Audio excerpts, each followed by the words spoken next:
Hello there, woman beings. Welcome to another episode. I'm Emma.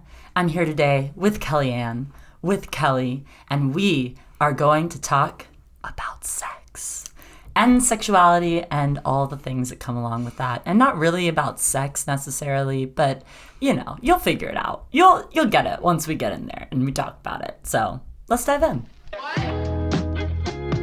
Welcome to the Woman Being podcast community, where we explore thoughts and opinions and have the freedom to change our minds. Without expectation or judgment, we will hold a safe space and support each other as we navigate together in the form of feminine. Okay, woman beings, bear with us. We have a bit of a case of the giggles. We've had a long day thus far. Yes. We just ate some dinner. We are in, I feel like whenever we podcast this late, like if it's past like 6:30, we just go into full crazy mode. Yeah. Yep. And so we're going to try to reel it in. This is actually like a really important topic that we're talking about today. And so I'm just going to open up the floor. Yeah. We're going to get started. We're just going to dive in because that's the only way we're going to get in because we've been sitting here laughing at ourselves for the past 10 minutes. So, sexuality. We're going to talk about it. And we're going to start. Physical touch. Yeah. Yes. So we're going to start out with asking, as you got older, like when did you start to realize that you had like a sex drive? Because you sort of grow up with an understanding of like physicality and what that looks like. And that starts to shift once you get older and things start to change. And your relationship even with your family members probably starts to change as you go through puberty and stuff. And when did that happen for you guys? I look back and like, I don't remember having any like, oh, I have a sex drive moments like at all. I mean, until probably like, oh, I'm getting married and like we're making out and things are getting steamy. So I guess probably then. Yeah. Or I guess maybe it was probably like watching a movie and you get that tingly feeling down there kind of situation. But I don't have like a specific moment or anything that I can think of. But yeah, I totally understand. Like throughout growing up, you know, like you always kind of, I feel like you have those moments often, but I didn't understand what that was. No, not for at all. a really, really, really long time. And even if I had a few boyfriends throughout high school, and like one in particular, we were quite physical, not sexually like physical, but like we'd make out. Not and, like, sexually active. Sorry, not sexually active. There we go. Thank you. But we were quite physical. But even then, there wasn't like this alignment almost. Like I knew brain-wise, I was like, this is fun. This is interesting. I want to explore. But my body, like I didn't have an understanding or a realization of what was happening in my body. Yeah, and that's what was very interesting. Actually, I didn't have that until I met my husband. And then all of a sudden it was like, whoa, my body is going to lunge itself at you like any second. And so it felt like that really came into alignment once me and James met, which is interesting. Yeah. Yeah, I mean, I remember, I think I was in middle school, maybe even as young as like 4th or 5th grade, and I was watching That 70s Show. A little Ashton Kutcher action. Well, I think it was Ashton Kutcher and Mila Kunis's characters got into a van and had sex in the show, but you don't even see them in the van. You just see the van like comically shaking around. Yeah. And that was the first time I remember being aroused, was watching this van shake around. get it. Did you know at the time, like, oh, I'm aroused? I think I realized I was like, oh, I'm having like a physical reaction to this implication that's happening on TV. And I don't know that I thought this is sexual arousal, but I definitely connected that, oh, my body's responding to seeing something sexual happening on TV. Interesting. And I don't know that I even had the language necessarily to associate that, but I think if I had known exactly what sexual arousal was, I would have said that was what it was at the time, you know?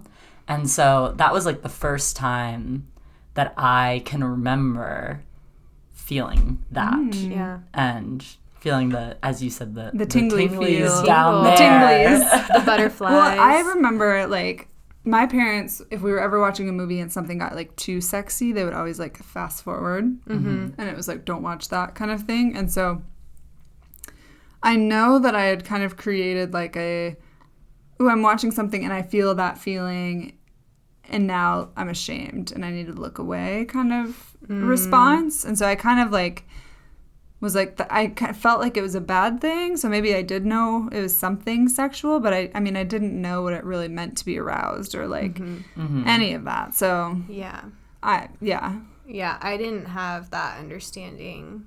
Like, even though I experienced things like that, actually, I know that scene you're talking about, and I think I had a very similar experience when I was younger. Whoa. But we weren't supposed to watch that 70s show because it was very inappropriate. There wasn't that, like, connection like that. Like, I realized that was a thing, but I thought it was a shameful thing. And so I ignored it. Yeah, I don't know that I even really had a framework for that being shameful at the time, just because no one had really talked to me about sex at all or sexuality, and I, like, at least not that I could recall. And so to me, it was just kind of like, oh, this is a thing that is happening, you know? But speaking of knowing about sexuality and, like, what sexual arousal is and all that kind of stuff, when did you guys first learn what sex was? Oh, gosh. I mean, Kelly did at the altar. On her wedding day. I learned June 29th, 2013. I'm just kidding. I mean, I think I had, like, a progressive learning throughout my life. So when I was younger, I knew that, like, you know, when a mommy and daddy love each other very much, they, you know, like, rub their bodies together. You know, Nice. something like that. And Yeah. then, like, over time kind of learned. I mean, obviously, once we hit 7th grade health class, like, we all got the lowdown of, like, man inserts penis into woman's vagina, you know, but... now watch a baby be born. Yeah. Don't get pregnant or else, Be you know. traumatized forever. Yeah. I looked away when they played that video. I didn't watch That's fair. Yeah, I think I just had, like, just progressive knowledge. And then you hear stuff on the bus and through your friends and, like, at school. And so you sort of, like, pick it up, I guess. But one specific memory I have is being on my farm, and we were, like, exploring the barn. And the previous owner of this home had, like, left all of his stuff. So we had spent, like, a lot of years, like, getting rid of all his crap. And there was this, like, sex book in the barn. Wow. Like, stored somewhere that me and my friend found. And we were, like, looking through, and there was, like, you know, very illustrated drawings of man and woman having sex. And I remember that being kind of like, whoa, that woman put a penis in her face kind of situation. And my friend was much more, like, exploratory and, like, you know, brave, I guess, to look through. And I was like, I'm not supposed to look at that. We should go give it to my parents kind of thing. But yeah. Cute. Interesting. Yeah, I mean, my parents gave us, like, the talk, I feel like, young, but I didn't really, like, have an understanding as far as, like, the mechanics of sex. Like, I thought for some reason that the man's scrotum goes in the vagina. I didn't realize that the penis went in the vagina, because you pee, like, a man pees out of his penis. How could he put that in her body? It's gonna pee in her. It's gonna pee in her. That's so gross. So... but I didn't talk about it explicitly with friends. So, Yeah, it was interesting. But then my parents, my mom, read us a book called The Wonderful Way Babies Are Made. And that had me even more confused. So it wasn't actually, and I mean, I didn't have experiences like, we didn't grow up with the internet. I was homeschooled, guys. I didn't grow up with the internet. I basically grew up off the grid. And so we actually didn't have the internet. I didn't have experiences with anything like porn. And so really it was just me and my friends talking very vaguely about, gosh, like to have sex, your bodies have to be like really close together. Yeah. Like, things like that. And so I felt like it was a very slow learning process, even into my later high school years. I also remember too, you guys ever read the book Forever? No. Oh, okay. That was a book that like circulated in like middle school, and this one girl had it and like shared it with all her friends, kind of thing. But it was kind of like a book that everyone read, and it was very like explicit about the sexual experience. It's like about this girl's first time with her boyfriend or whatever. I just remember like reading them because like, we're all like trying to really figure out what sex is, and other than just like be cool about it, and right, like, not really. They're like, you should read this book, right? And so I'm reading this book, and it's obviously like all this like all these innuendos, and like it's hinting towards things, then it's saying things like, and then he came, and I was like, what does that mean? And I think it was like you just slowly piece it together, bit by bit. Yeah, I mean, I think that my understanding would be that for most people, it's a piecing together as you sort of start to figure it out, and what it is, and then once you actually do have sex, there's even more piecing together of like what all of that is, and so that totally makes sense, especially because people tend to be very uncomfortable talking about it, especially with kids or young people. It's like, I don't know how to talk to you about this, I actually remembered something that might have been an earlier sexual experience than the one that I said as you guys were talking. So I don't know if this counts, and this might be something you guys did too, or maybe I'm weird. But I remember my like childhood best friend and I would play with our Barbie dolls, and we would like have Barbie and Ken start to like make out, and then they would 100%. Like undress each other, and like 100%. I remember my mom like walked in on us while Barbie and Ken were undressing each other, and she was like, "What are you doing?" And we were like, "Nothing.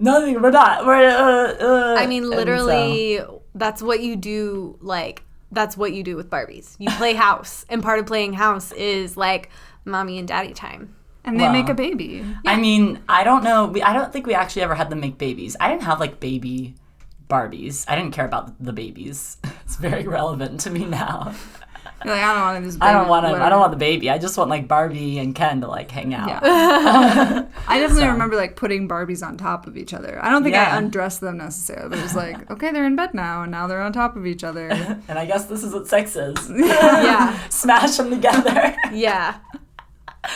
But I feel like I have a couple other sort of hallmark like moments, because I remember in around the same time probably that I saw that 70s show clip. I don't know if it was before or after, but my friend who I went to after school care with walked me around the gym that we would play in. We did laps around the gym just walking, and her explaining detail by detail what sex was that she had learned from her older sister who had told her.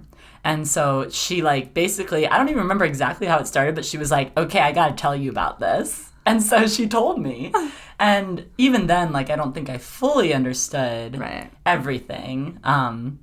I remember, like, getting into middle school and reading, like, the Gossip Girl books. And, like, there's a scene I distinctly remember in, like, the first one where one of the characters has sex and she talks about, like, parting her Red Sea.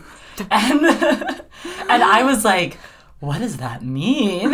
She's parting her Red Sea. I don't think I still know what that means. I'm like, Red Sea. I almost want to go back and read it just to know like what exactly they were talking about, because to me it sounds like period sex. But I don't know if that's what it was, and I didn't understand enough of what was going on at the time to even really get that. But I was like, she's definitely like having sex. And like I think that in the scene they were like watching a nature documentary about the Red Sea, and then like they started having sex. And part of and then Red Sea. It was basically like that. Is the Red Sea maybe like the vulva, and then he like That's what I would imagine. and then it like opens up? I guess. I don't know That's exactly what it was. thought it would But- be. I just don't know why you would refer to it as a Red Sea. Yeah, like, that's interesting. Or like unfolding flower? That feels a little more realistic to me. I but don't know. Anyway. But that was probably the first time that I like heard something that was like the next most sexual thing I had Right. like experienced or like read about. And then later like somehow, I actually honestly don't even remember how I like stumbled upon pornography. And then I started watching porn pretty regularly after that.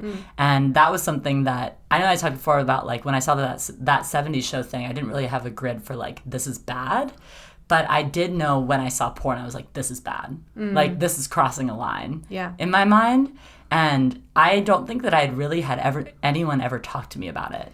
Like, no one had ever told me porn is bad. Yeah. No one had ever told me, like, don't see people naked or, like, things like that. I mean, obviously, it's like, you know, don't, like, if someone's naked in front of you, like, don't interact with them, or, like, if it's a crazy person or something like that. But, yeah, I just, like, knew. I was like, this is bad, so I can't tell anyone about this. But I'm, like, experiencing it. Totally. I think, like, no one ever talked to me about porn either, but there was one time I was at a friend's house, and we were literally Googling YouTube to go to YouTube, and we misspelled YouTube, and I think it was something else, and I don't know what it was, but instantly, like, some very graphic porn popped up, and we both felt physically sick afterwards. But we didn't know what porn was. No one had talked to us about porn. There was just this, like, it felt violating. And like, oh, like, I'm watching something that I shouldn't be watching. Yeah. And, yeah. I think the only, like, the only experience I had with porn as a kid was, like, one time Googling Daniel Radcliffe. And he had done, like, some Oh, Equus? Yeah. He did, like, the play. Oh, the play. Where he was naked the whole time. Yeah. And it was, like, he had, like, sex with a horse or something. I have no idea. I have no idea. All I remember is, like, because, you know, when you're a kid, you, like, Google your favorite TV stars or whatever and look at pictures of them or whatever. I Googled Daniel Radcliffe one time and was like, that is a naked man's body. And then I remember telling people, never Google him. Don't ever Google Daniel Don't Radcliffe. do it. If you think about it, just don't do it. Push that thought away. It's bad. Yeah. But, like, similar to Kelly, we had, like, slow dial up until high school. And then it was, like, by then I was educated enough because of church and things to know, like, not to find that. Yeah. Yeah. I mean, I remember when I moved away for my first year of ministry school, we had a week called quote-unquote Purity Week.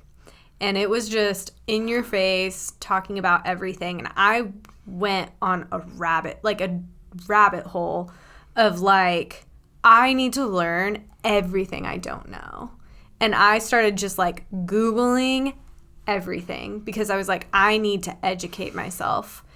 And by then, I had a fairly clear understanding. But it was just, like, understanding all the details of everything and the hormones and the physicality and literally as much detail and as scientific as I could understand. And then after that, for a few months, I just walked around telling people I want to be a sex therapist because, like, no one knows anything about this. And, like, I understood, like, everyone does know, but, like, the fact that I could get to the point in my life that I did without knowing that much was baffling to me. Yeah. I was like, how could I like not 18, have known? 19 at that I point. was 18 years old, and I didn't know, like, much about sex. Yeah. Well, I mean, I was married at 18. Ross and I, we had our wedding night, and then the day after, we're in the airport ready to, like, fly off to our honeymoon, and we bought a book on sex in the airport because we were like, we really don't know what we're doing. Yeah. Like, we need help. Yeah. I mean, even now at 26, a few months ago, my roommates and I were Googling what the vulva is because we weren't sure which part of your vagina, the vulva is. Right. And like, so it's even things like that are so simple. I mean, we probably learned it in health class, but it just did not retain. And none of us could tell you. But like, I know where an elbow is. I know where your boobs are, you know, like I know all the other body parts. Well, and I feel like the word vulva and vagina get interchanged a They lot. do. And so people are like, oh, my vagina. And it's like, well, you mean your vulva or the other way around. And it gets confusing. Yeah. For sure. So, you were learning about sex. Figuring it out. Trying to. Obviously curious about it because you're So lying curious. if you're saying you're not curious, you know? Well, and you feel stupid in school if like, you don't know. You don't want to like not know. Yeah. But like you want to know. Yeah. But how do you figure it out if you can't tell anyone that you don't know? Exactly. Yeah, it's a whole thing. So as you guys started to like have boyfriends and like date and interact with the opposite sex, what did that look like, you know, as you started to have physical experiences with people who were like outside of your family and that were more intimate than friendships? I mean, Kelly. So my first boyfriend I had when I was 16. No. I was 14. Oh. Sorry. And we weren't allowed to like kiss. And so our physical relationship was very tame. You know, like we held hands, we snuggled when we watched movies, but like we weren't like doing stuff. Yeah. So I wouldn't say that would like, that, I don't know, awaken anything. I will say I had a female friend when I was about like 12, in the range of like 11 to 14, roughly 12, 13, where she was like a lot more physical than I wanted to be as a friend. Like I was cool with like hugs and, you know, like head on the shoulder kind of stuff, but she like wanted to snuggle and she wanted to like kiss me on the cheek and hold hands and like touch me for extended periods of time.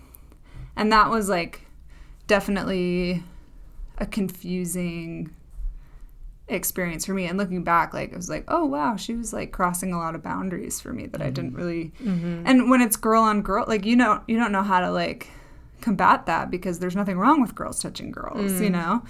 Like we were taught to like not let boys touch us, but what happens when it's a female? And so there's definitely a lot of like not sexual, but like. I mean, it's intimate. And, like, that's confusing. Right. Like, intimate experiences with her that, like, left me feeling really uncomfortable. And, like, there were some things where I'd be like, I don't like that. But then there are other things. I remember one time she, like, had her head on my shoulder. And this was, like, tied up in a whole bunch of other abusive issues. But had her head on my shoulder or whatever, and I felt like I couldn't move and couldn't escape. And felt, like, trapped. Yeah. So that was probably, like, the biggest sort of physical touch landmark in my adolescence, I would say, more so than like boyfriends. And then when I met Ross, you know, like we were pretty innocent. We were both waiting until we were married, you know, like Yeah. making out, sneaking behind stuff to steal a kiss kind of thing. But Oh, yeah. Saucy. Oh, yeah. Get it. dry humping a little bit, you know, but that was really as far as That it went. was my jam. That does not seem, that's not like that innocent. No. You're saying it's But I mean, like, for Christian people who are literally months away from getting married, like. I mean, I don't know. I don't know what your like church culture was around that, but like at my church, that would have been. Oh no, yeah, You should probably break up. We didn't tell anybody about that. Oh, yeah, no. You So it's keep not that innocent. secret. But also, but you- everyone does. Yeah, it's like it's not like, oh, this is like something we talk about, but it's also like it's something that everybody who's like about to get married does, and it's okay. Oh, yeah. We did it. We It were. wasn't. Yeah, there wasn't like a. This is okay. You should Yeah. like. There was no sort of underpinning that I received from anyone regarding that. So that's really interesting that you got that. Yeah. Interesting you had that experience. I had a very similar experience when I was much, much younger, but it was sexual. And I had an older girl that it feels so extreme when I say like sexual abuse, but it's not, like there's no other word for it. And it's weird because you're not taught like, oh, if a boy does this to you, like don't let it happen, go tell an adult. But you don't really talk about like girls doing it to girls. And it's like, I think that's something that parents need to be very aware of. Like if kids are going to experiment, I don't know that it matters as much if it's with a boy or with a girl. Because kids are curious, and I felt like I couldn't say anything for a long time. And thankfully, like our families kind of just like drew apart, and it turns out her family had a lot of pain that they went through and needed to work out. But those formative years are very important. And like if something like that is happening, I just think you need to be aware of your children, and you need to like make sure you're communicating to your children, hey, like if something like this happens, come tell me. Like you don't have to do anything that you're uncomfortable with. Like, but she kind of formed it like, oh, we're playing. And it was like, this isn't playing. But when you're 6, you don't necessarily know the difference. And so I had that to work out. But gosh, I think I had my first boyfriend around 14, 15. But we weren't like official. We just like held hands and like hung out. And then I had my first boyfriend, like actual boyfriend, when I was 16. And we would just make out all the time, like any opportunity. But again, it wasn't like, it didn't feel sexual to me. It felt curious. It felt like, this is fun. This is fun. This is like an activity to do. Like it wasn't like I'm driven by a force. You know what I mean? And so, again, once I met James and we had our first kiss, that was like fireworks. I like felt like it was an out of body experience. And all of a sudden I understood. Everything clicked. But yeah, it didn't feel, sexuality felt like it was something that floated outside of my body and that wasn't really attached to me for some reason. Yeah. Definitely. Maybe it could have been because of some of my experiences when I was younger with that older girl. But yeah, I don't know. It was interesting. Yeah. I mean, it's funny. I mean, I guess it's not funny, but hearing you guys talk about like having earlier sexual physical experiences with girls before with boys, I think that's something that not enough girls talk about, because I mean, even things as little as like everything that I learned about sex came from girls, came from girls telling me things, or from me and my girlfriend doing the Barbies and like things like that. And then I remember when the song "I Kissed a Girl" came out by Katy Perry, I would have sleepovers all the time with like all of my girlfriends, and we were all hanging out, and we listened to that song, and we were like, we should all kiss. Like that was like the conclusion we came to from that song. And so we all paired off, and each of us did like a little to each other. And it was like the most innocent little like peck ever. And we were like, scandal. Can't believe we did that. Yeah. But that was like, I mean, that was kind of my first kiss, but like it wasn't like really a kiss. In that like there was no real like, there was no like affection really attached to it or anything like that. We were just kind of like, this song's talking about kissing girls, so let's like. Well, if we're talking about first kisses, my first kiss was with a boy named Jack in kindergarten, and I thought I was going to marry him. And we would kiss all the time.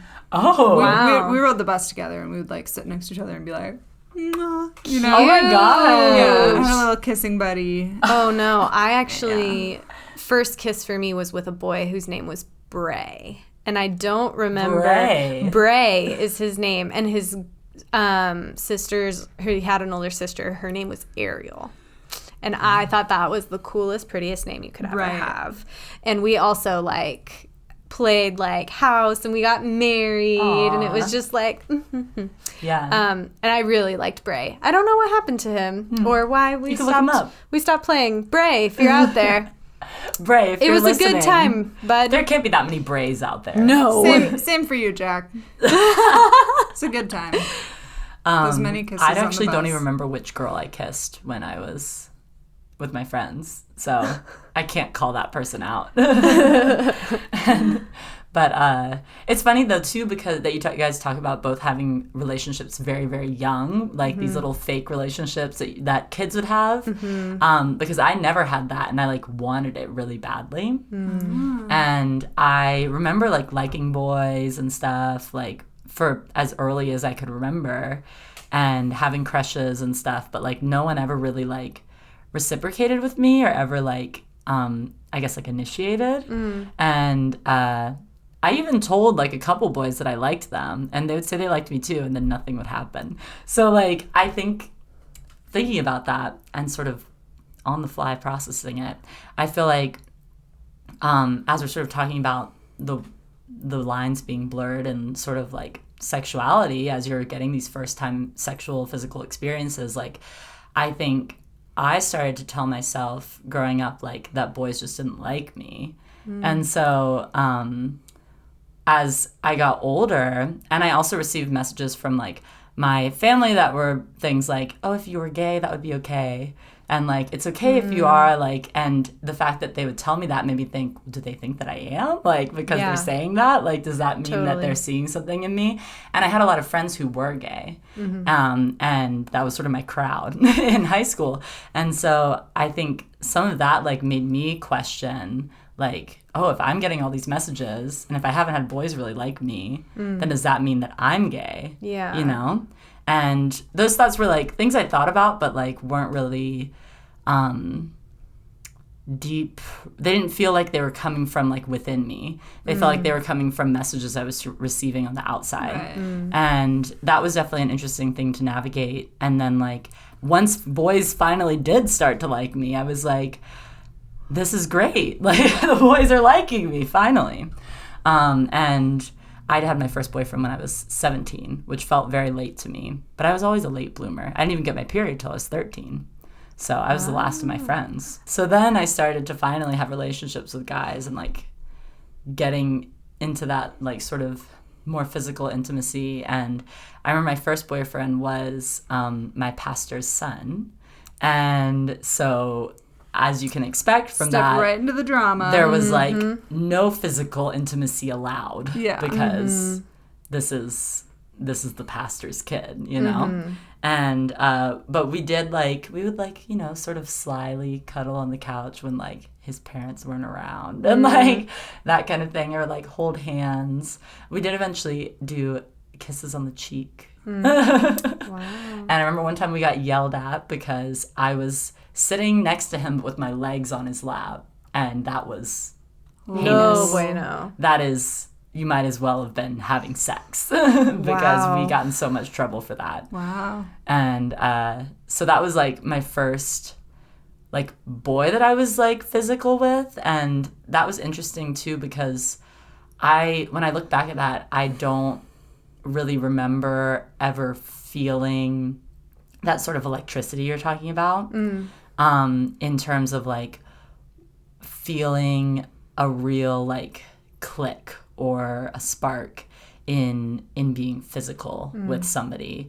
And I mean, probably part of why it didn't work. So yeah, but that was like the first boy for me and the way that had gone. Well, it's hard though to like have a physical spark when like the lines are so rigid and you cannot, like, my dad was so strict and like he was like a you can date when you're married kind of dad.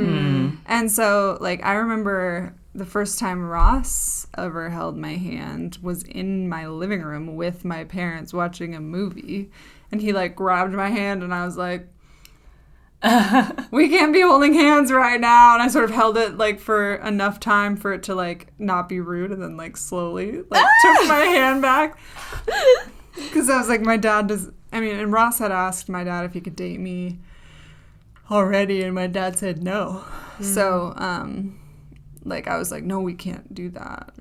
But yeah, like, it's hard to, like, experiment and feel the spark and, like, pay attention to what your body's doing when there's not, like, space for that. Yeah. I felt like, I don't know, some women have different experiences, and, like, the structure creates a rebellious, like, thing, and they go after that, or, you know, whatever. But for me, it was like I was terrified.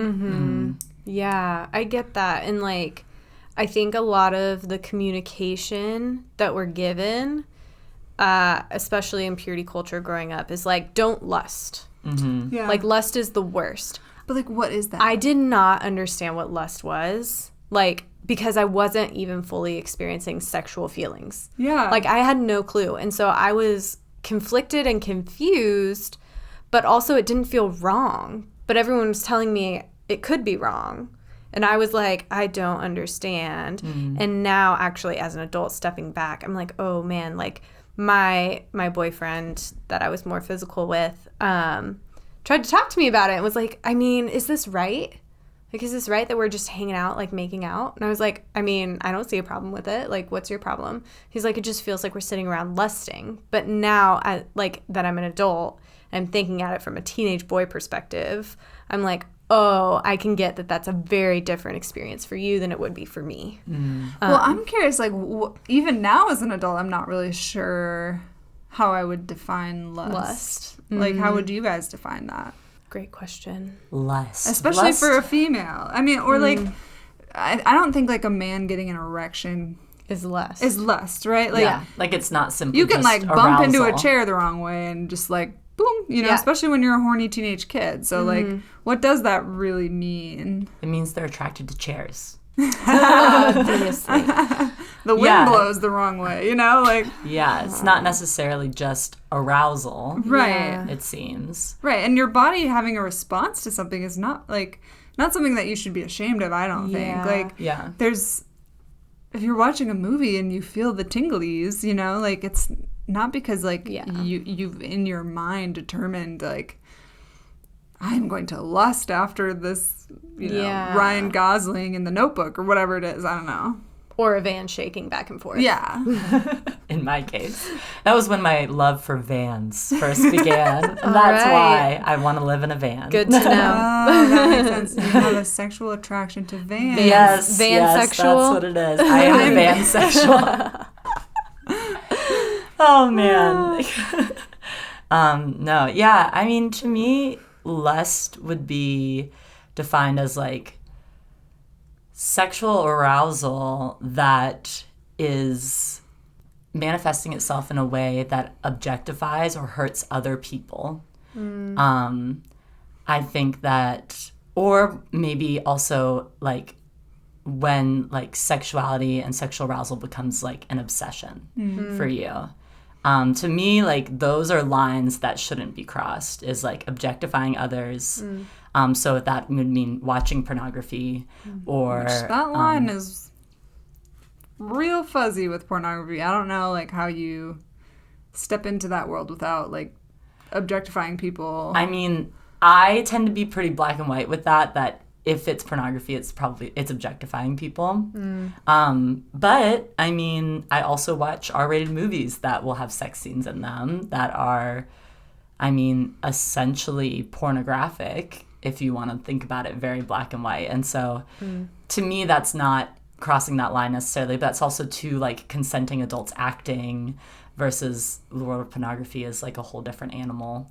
Tied to trafficking and stuff. Yeah, tied to trafficking, tied to non-consent, tied to abusive scenes and all sorts of different stereotypes and all sorts of unhealthy expectations that come with it. Right. Yeah. But a trend I've actually seen in film a lot more lately is showing the awkwardness of sex, which I think is really cool. And I think that's very healthy. Yeah, is showing, like, okay, like, these people are having sex, but they're not looking necessarily their most amazing. Or they're having sex, and then it's just kind of like, okay, well, now we're going to I feel like British shows especially are, very much, like... Like sex education. Sex education. I was thinking that. Funny. Or Fleabag recently came out. Fleabag was very, great. like, awkward sex scenes. Yeah, I mean, even the show Ginny and Georgia, which has received some controversy lately because they made a joke about Taylor Swift, but I carry on. Taylor Swift is mad at them. But I enjoyed the show, and it showed like this teenage girl having her first sexual experiences, and it was very sort of like awkward. It was uncomfortable. She didn't really know what all was going on, and like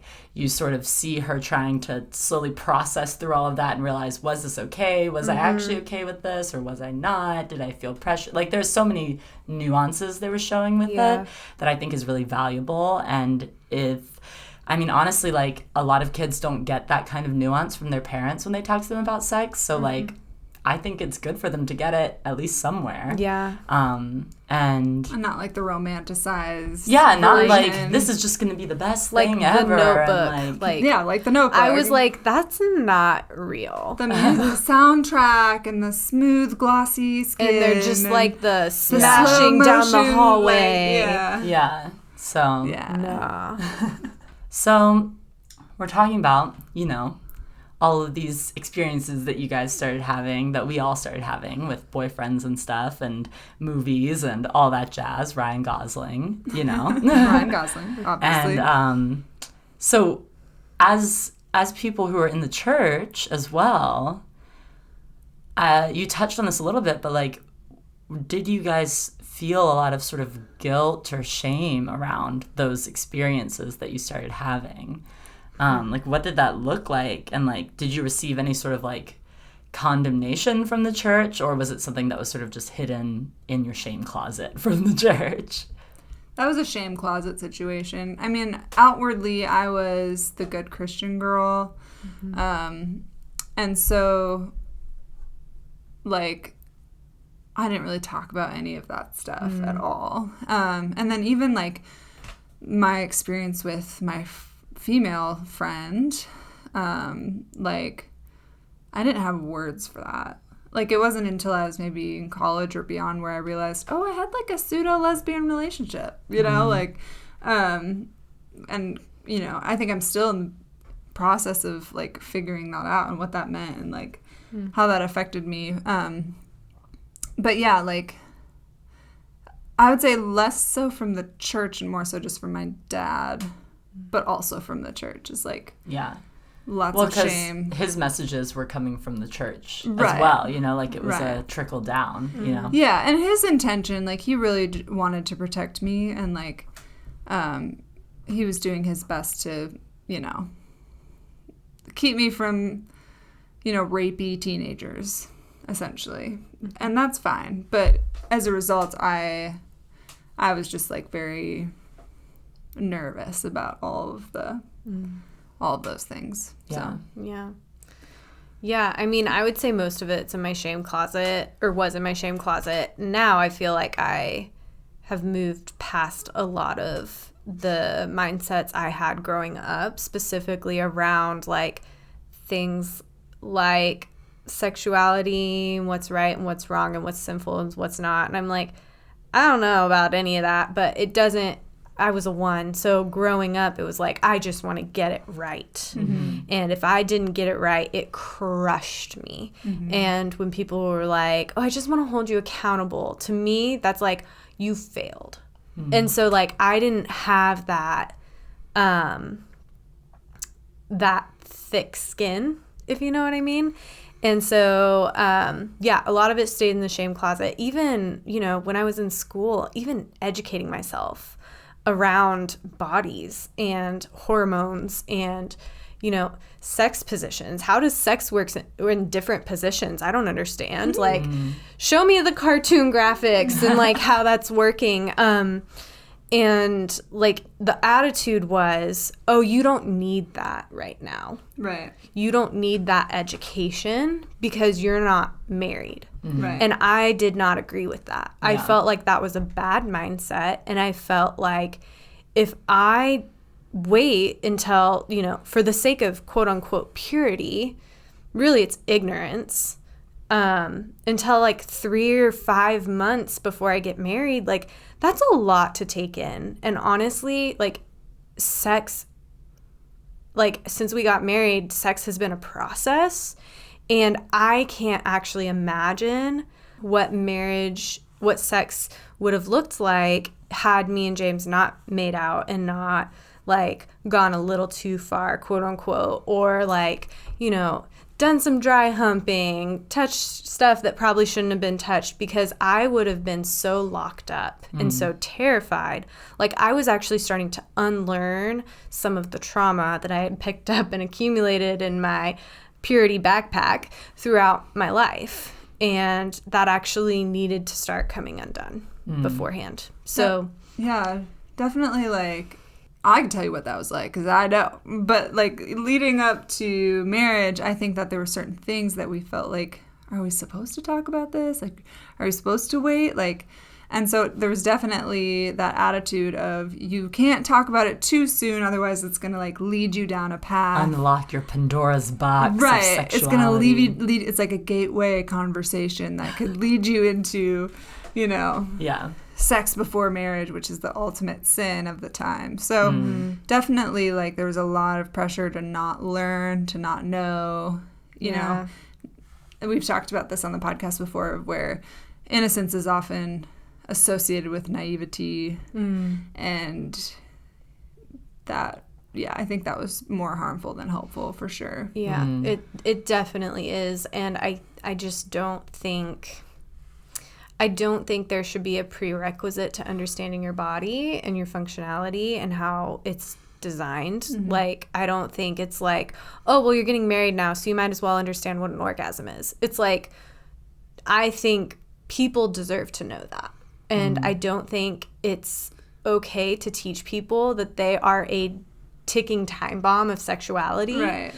And I felt that even as a 18, 19-year-old. Yeah. But again, I kept a lot of those things to myself, because I knew that if I was honest about what I was educating myself with, my relationship with James, I would get, you know, what's the word? Chastised. Yeah. I would have been told, like, you're doing it wrong. And I'm like, I actually just followed my convictions, and I'm sorry they're different than yours. Ooh. Yeah. I mean, one thing that I think about is your period, right? So I've heard stories of girls who didn't have any framework for what a period was, and then they had it, and they were like, what is happening to me? I am bleeding where I've never bled before, and I'm not injured. I don't understand. And then other girls were told beforehand, this is your period. You're going to need to do this. This is what's going to happen. Let me show you. This is a tampon. This is a pad. Blah, blah, blah, blah. This is normal. Everyone's going to do it. It's going to happen once every month, roughly. Why do we, like, prepare girls for their period coming, but we don't prepare people for sex that is also coming? Right. You know? Like, why would we think that it would be productive to hold out on someone when they're not experiencing that yet, to, like, how will that leave them better off? Because what actually is going to be best is to be fully equipped and prepared in knowing what you're getting into, so that then you can handle it in the best way possible. Yep. And instead of coming in just like a deer in headlights, surprised at all that is happening. Yeah. And so that's one thing that I think about with that. But I mean, I definitely had a lot of shame and guilt attached with, like, physicality and with a boy. Like, I mean, as we have talked about before in our, like, purity, culture, modesty episodes, I was part of, like, the whole I kiss dating goodbye wave across Christianity. And so I read the book I Kiss Dating Goodbye, and I was like, I'm never hugging a boy again. I'm not going to kiss anyone until I get married. And I'm going to literally not date anyone until that's the person I'm going to marry, was what I thought. And then I liked boys, and then I was like, okay, I guess I'll date you, even though I wasn't going to date. And then it was like, okay, I guess I'll give you a hug because, like, you're my boyfriend now, so I should probably give you a hug. And that was, like, a big deal that I would even hug a boy. Yeah. And I remember then later on it was like, I feel like you touched on this a little bit, Kelly, the idea of, like, this thing being restricted, and so then there's like this desire for rebelliousness. When I was in this relationship towards the end of high school going into college, it seemed like any moment the doors were closed, we were just going at it with one another. And it was like, if there is any secrecy available to us, then we are going to be physical. And that felt really unhealthy, because it was like, okay, like we're just gonna like jump one another's bones anytime that we have that chance, as if like this is really just what we're waiting for. And that's like what the relationship is all about, when like it should be about more than that, you know? Yes. And I remember after 9 months of being together, he convinced me to kiss him. And we finally kissed. And then once that happened, that was like a click in terms of, because like I think I had like sexual experiences before with pornography, with masturbation and all those types of things, and with this boy. But like once we kissed, it was like all bets are off, you Fireworks. know? And it was just like so intense in the physical aspect, but on the outside we had to seem like we were so innocent and good Christian couple.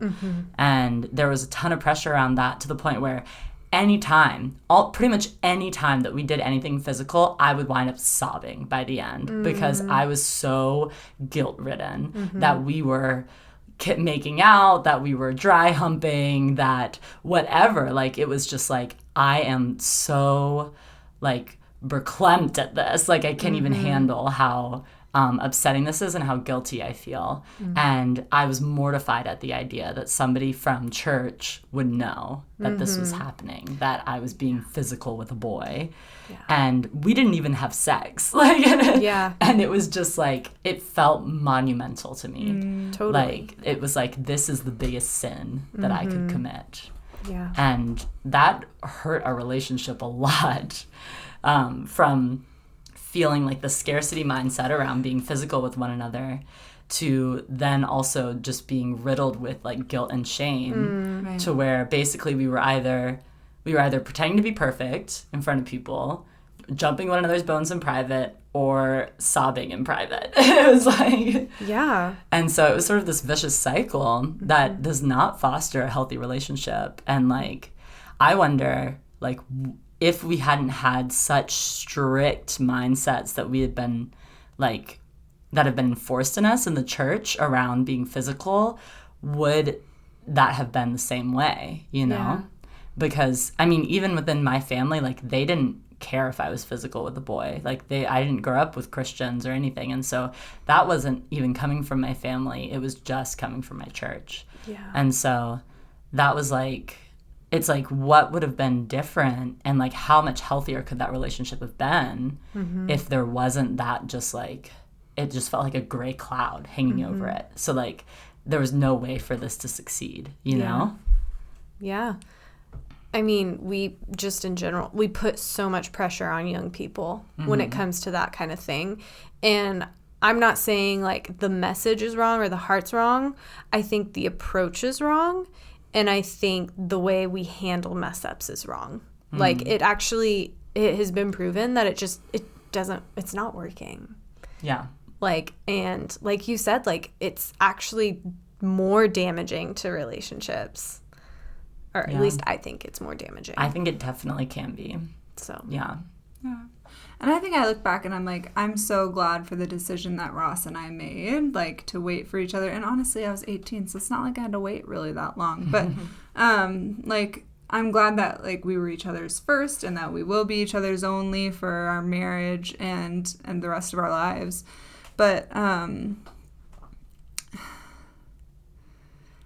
it also feels like that has to be like independent choice, and like that has to be something that we empower our youth to like decide, not like coerce into deciding, because there's just so many, like, I remember one time where this pastor made everybody in the room stand up and like pledge to never have sex until marriage, you know, things like that just get weird, you know, and then as soon as someone does have sex, they're like kicked out, or like you're out of the group, they're ostracized or whatever, and that's like very cultish, and like that's not very I don't know, cultish. And then it's saying you can actually lose part of yourself. Oh gosh. Like, don't even get me into it, you know? and Yeah. that's not a healthy thing to teach our young people.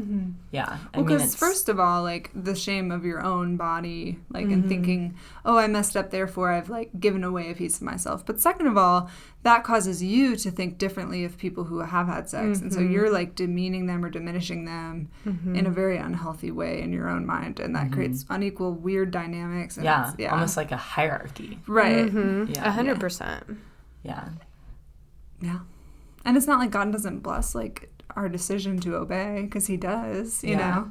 But, like, we got to just chill out a little bit. Yeah. And I mean, I think, too, that, like, when I think about the idea of a bunch of teenagers standing up and making a pledge that they're not going to have sex before marriage, we don't do that with other things. No. Like, if you look at the 10 Commandments, you don't also have them stand up and go, I pledge to not lie.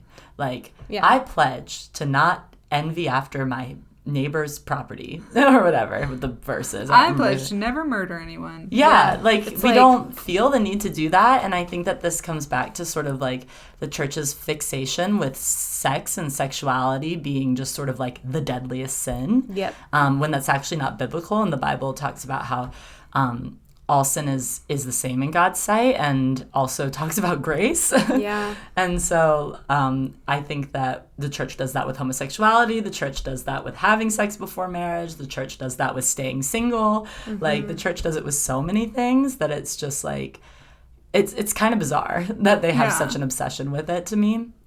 But it's causing so many warped mindsets in young people. And I think it's also pushing a lot of people away from the church. It definitely is. Yeah. Definitely.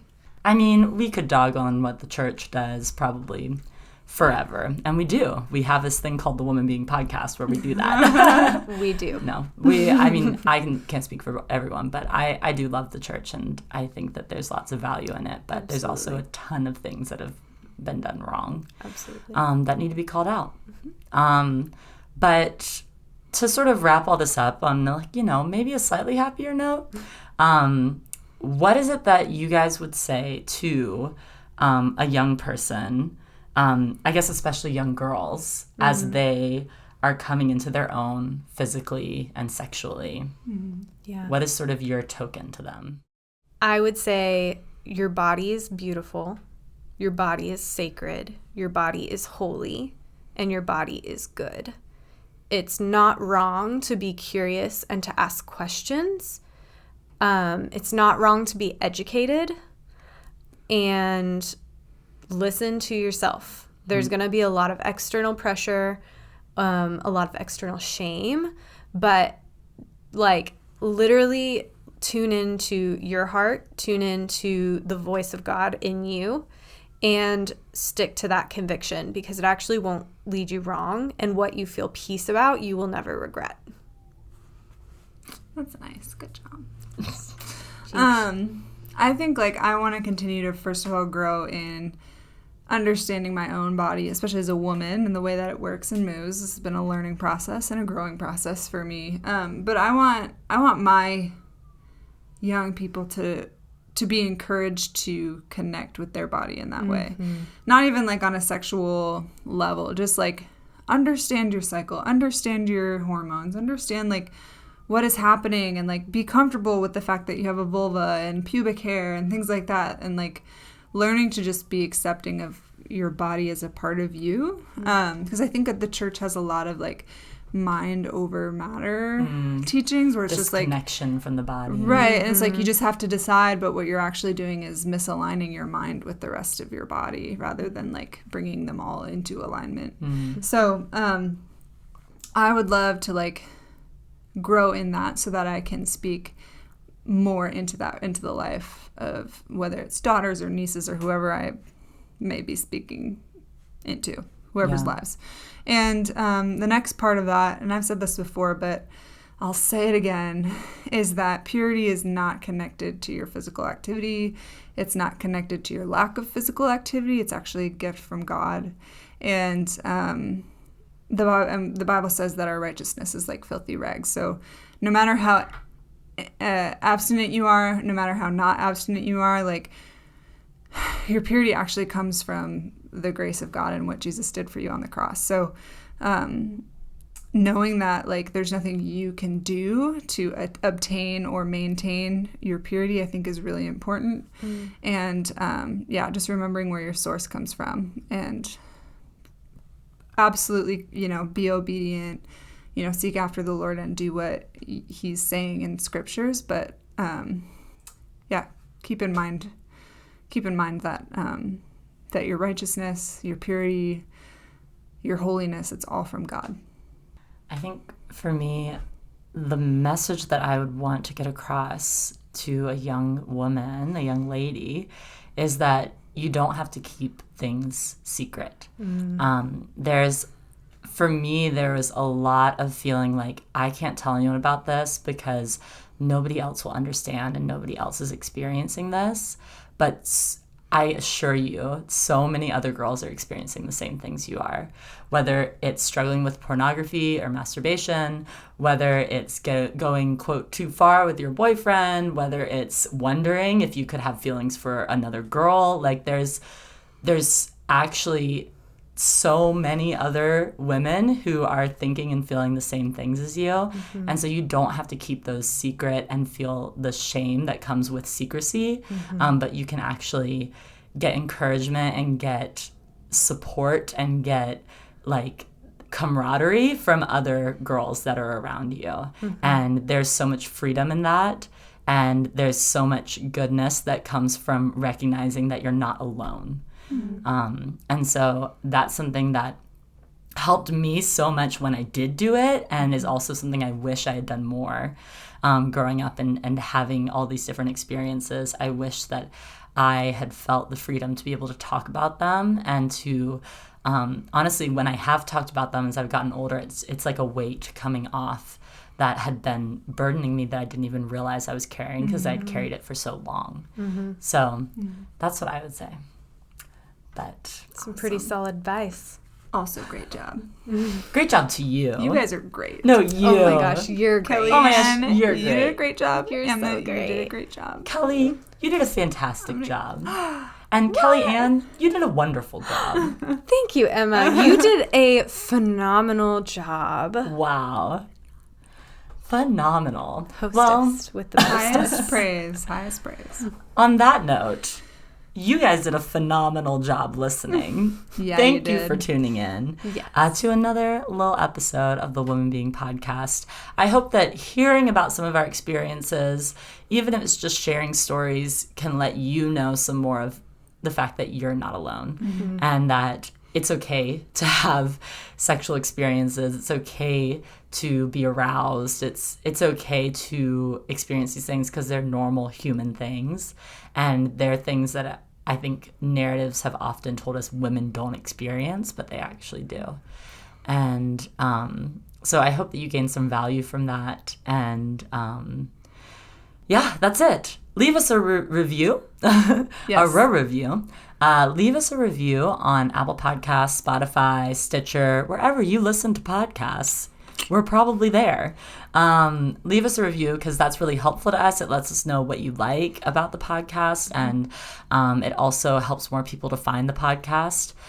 You can also follow us on Instagram at Woman Being Podcast, or check us out online, womanbeingcommunity.com.